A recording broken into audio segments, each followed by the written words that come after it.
مجھے اس کلمہ نبی کی قسم باجوہ صاحب کہ میں جو کچھ کہہ رہا ہوں سچ کہہ رہا ہوں۔ اسسٹنٹ ڈائریکٹر ایاز کو GHQ میں بلائیں۔ کون اس آئین سے ماورا ہے، زیادہ طاقتور ہے؟ بچو یہ مکافاتی عمل ہے۔ رانا ثناء اللہ تم سرٹیفائیڈ کرمینل ہو، تم نے شروع کیا ہے، اب سنو، میں نے تو نہیں کیا تھا۔ تم سرٹیفائیڈ کرمینل ہو، ازلی جھوٹے ہو، اور مجھے ذاتی طور پہ جانتے ہو کہ مجھے اپنی عزت سے زیادہ کوئی چیز ضرورت نہیں، نہ کوئی آفس، بڑی بڑی منسٹریوں میں رہا ہوں اور انشاءاللہ تعالیٰ پھر رہوں گا اگر زندگی ہوئی۔ بچو یہ مکافاتی عمل ہے، دنیا کا دستور ہے۔ جو آج تم اس پاکستانی قوم کے سامنے بو رہے ہو وہی کاٹو گے۔ اللہ کی قسم اگر یہ میری جان نکال لیتے، تشدد تو کیا جان نکال لیتے، اس کی بھی کوئی پرواہ نہیں تھی، لیکن میری جو عزت پہ ہاتھ ڈالا ہے، ایک لاش کی حیثیت سے انشاءاللہ تعالی میں ملک کے نہیں، میں بین الاقوامی ہر دروازے پہ دستک دوں گا کہ ایک سٹنگ سینیٹر جو ہے اگر اس کی عزت محفوظ نہیں ان آئینی ہاتھوں سے، تو پھر کسی پاکستان کے کسی شہری کی عزت محفوظ نہیں۔ یہ قانون میجر جنرل فیصل کے لیے نہیں ہے، وہ اس سے ماورا ہے، اوپر ہے، اور یہ سیکٹر کمانڈر فیصل کے لیے بھی نہیں۔ باجوہ صاحب میں ایک عرض کر رہا ہوں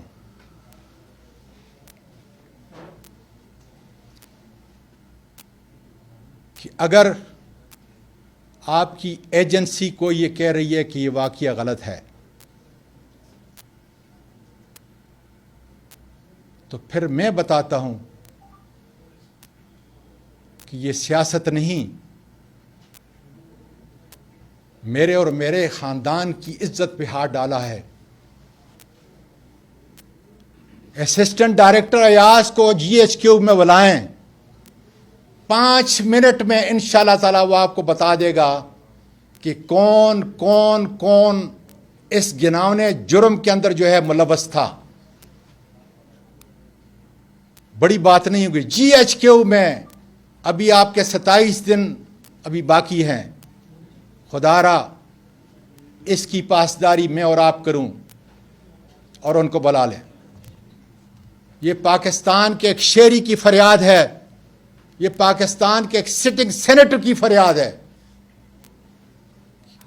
کہ assistant director Ayaz FIA cyber crime کو اس کو بلائیں، کیونکہ مجھے جب گھر سے نکال رہے تھے اور جب انہوں نے وہ پھانسی کرنے کا وہ کپڑا میرے منہ کے اندر جو ہے اندر نہیں ڈالا تھا، اس وقت تک میں نے دیکھا تھا کہ ایاز گاڑی کے اندر ڈرائیونگ کر رہا تھا۔ پھر کچھ دیر کے بعد مجھے معلوم نہیں کس راستے سے گئے ہیں، جیو فینسنگ کرائیں، ٹیلی فون سب کے چیک کرائیں، کس نے کس کے ساتھ بات کی، کون میری چیخوں کی آوازوں پہ ہنس رہا تھا، مجھے جب بے لباس کیا گیا، مارا گیا، تشدد کیا گیا، کون کون اس ویڈیو کو دیکھ رہا تھا۔ کوئی بڑی بات نہیں، بڑی بڑی چیزیں میرے ملک کی ایجنسیوں نے، یہ پریمیئر ایجنسیوں نے ڈسکور کی ہیں، بڑے بڑے دہشت گردوں کو ٹھکانے لگایا ہے۔ اور اگر میں یہ جھوٹ بولتا ہوں تو اللہ تعالیٰ مجھے اس کی سزا دے گا۔ آؤ میں سچ کہہ دیتا ہوں کہ بسم اللہ الرحمن الرحیم، لا الہ الا اللہ محمد رسول اللہ۔ مجھے اس کلمہ نبی کی قسم باجوہ صاحب کہ میں جو کچھ کہہ رہا ہوں سچ کہہ رہا ہوں۔ انہوں نے گھر کے اندر بھی مجھ پہ تشدد کیا، انہوں نے جو ڈرائیور کے ساتھ ایک آگے اور 2 پیچھے اور مجھے درمیان میں میرے سر کو ڈانپا، سارے رستے پہ مجھے مارتے رہے، میری چیخوں کی آوازیں ریکارڈ کرتے رہے، ویڈیو بناتے رہے، پھر رستے میں کسی ایک جگہ پہ جو ہے نامعلوم جگہ پہ جو ہے مجھے لے کے گئے۔ وہاں پہ مارا اور زبردستی جو ہے میرے کپڑے اتارے. یہ 74 سال کا پاکستان کا شہری ایک فریادی کی حیثیت سے ساری ایجنسیوں سے کہہ رہا ہے یہ آپ کی بدنامی کا ذریعہ میں نہیں بن رہا, سیاست نہیں کر رہا, میں اپنے انسانی حقوق کی پاسداری کے لیے جنگ لڑ رہا ہوں. میں ایک زندہ لاش ہوں, لیکن میں یہ کہتا ہوں کہ آئندہ کسی میری وجہ سے, میرے اس عمل کی وجہ سے, میری اس قربانی کی وجہ سے, میرے خاندان کی قربانی کی وجہ سے, اس کرب سے شاید آنے والے کسی صحافی کی, کسی شہری کی, کسی پروفیسر کی, کسی جرنیل کے کپڑے جو ہے نہ اتریں. میں اس لیے یہ جنگ لڑ رہا ہوں. اور انشاءاللہ تعالی میں ارشد شریف کی طرح باجوہ صاحب شہید نہیں ہوا, میں زندہ ہوں. اپنے آدمی میرے پاس بھیجیں تاکہ وہ تفتیش کر سکیں کہ اتنا گناؤنا کھیل پاکستان کے سینیٹر کے ساتھ, سینیٹر کے ساتھ کس نے کیا ہے. اب میں آتا ہوں chief justice of Pakistan supreme court سے گزارش کرتا ہوں, میں گزارش کر رہا ہوں کہ میرے سی سی ٹی وی کیمرہ کو فوری طور پر عدالت عظمیٰ اپنے تحویل میں لے, اس کا فرینزک آڈٹ کرائے, تاکہ یہ پتہ چلے کہ میں کسی میٹرس کے اوپر پڑا ہوا تھا یا میں کھڑا تھا اپنے درخت کے نیچے. چیف جسٹس صاحب وہ اتنا سوفسٹیکیٹڈ سسٹم ہے کہ ایک پرندہ بھی اگر اس کی ضد میں آتا ہے, ایک مرغی بھی میرے گھر کے اندر چلتی ہے, اس لیے کہ رات کو پورا سولر سسٹم آن ہوتا ہے, دن سے زیادہ وہاں روشنی ہوتی ہے.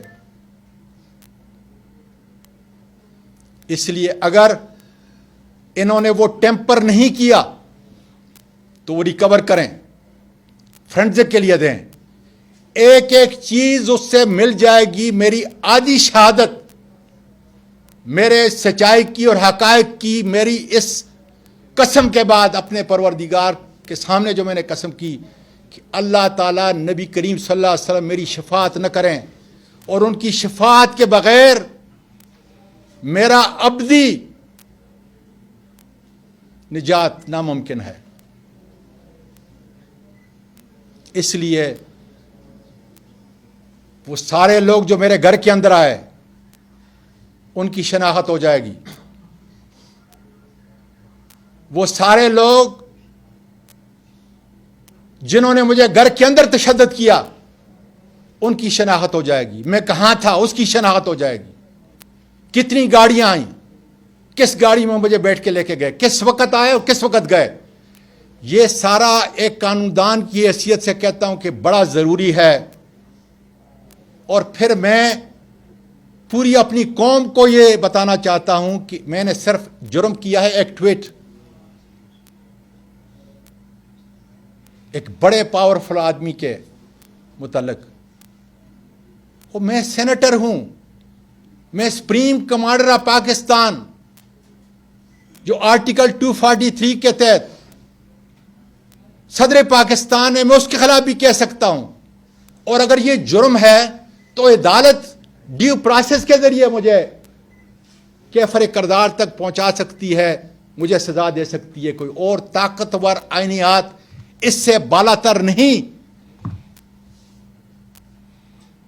اس لیے میری آدھے کیس کی شہادت وہ سی سی ٹی وی کیمرہ, اور پھر میں آپ کے میڈیا کے ذریعے پوری دنیا کو بتانا چاہتا ہوں کہ مجھے یہ بتائیں کہ جس میجسٹریٹ سے سرچ وارنٹ لیا ہے, ٹویٹ سے متعلق جو ہے جو ڈیجیٹل چیزیں ہیں وہ ریکور کرنے کے لیے سی سی ٹی وی کیمرہ کی ریکارڈنگ اور بیک اپ بھی میرے لوگوں کو مار کر جا کر بتایا بیک اپ کدھر ہے, وہ بھی سارا نکال کے لے کے گئے ہیں. تاکہ کیا وجہ, تاکہ ان کی شناخت نہ ہو جائے, اور یہ سارا جتنا شہادتیں ہیں اس کو ہم ٹیمپر کر کے ختم کر دیں.